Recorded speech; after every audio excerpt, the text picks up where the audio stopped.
Surigao City National High School Special Program in the Arts!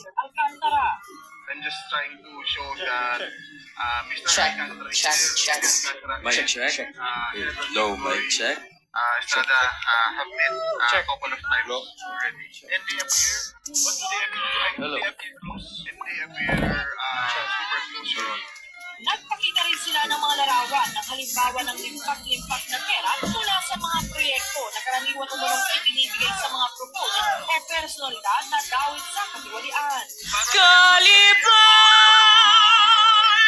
ng Surigao noon ang pagtajik sa atong patron. Alam po ba natin kung Ang mga mamagmasa sa mga pinakamatandang grupo tubong sa Pilipinas na napira sila sa pagbunog at kagubatan ng Mindanao malapit sa kalikasan. Ang mga mamalwa ay nangangas ng isda at nagtatanim ng pananim upang masigay para sa kanilang mga pamilya.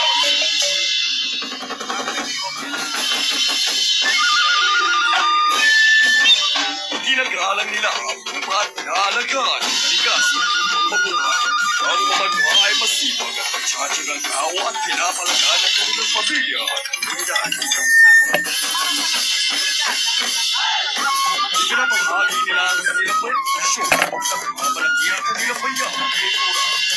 Ang buhay nila ay isang magandang panalangin ng kalikasan at respeto ang pagkakaisa.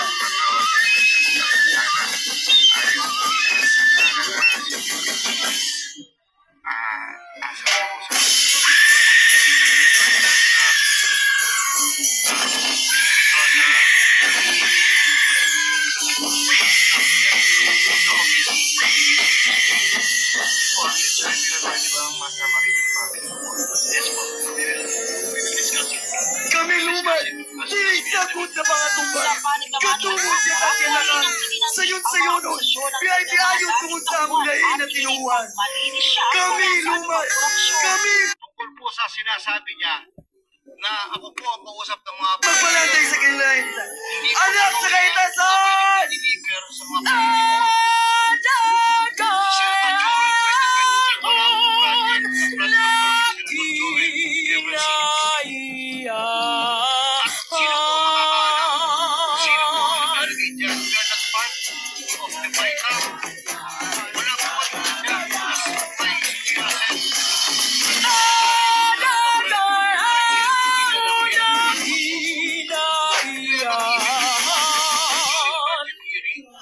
Humarap din sa pagdinig ang may-ari ng St. Gerard Construction na si Pacifico Vizcaya. Sa umpisa pa lang ng kanyang testimonya, nilinaw na hindi na direkta ng transaksyon pero hindi naman siya nakalimutan sa mga kasalit ni Pasig City Mayor Peter Soto na naimbitahan din sa pagdinig. Sabi ng alkalde may mga tax divisions ang mga kumpanya ng mga Vizcaya at iba pang pagkita.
Competition number 5. Surigao City National High School Special Program in the Arts. Wow! Another Wow! breathtaking performance, but this time from Surigao City National High School Special Program.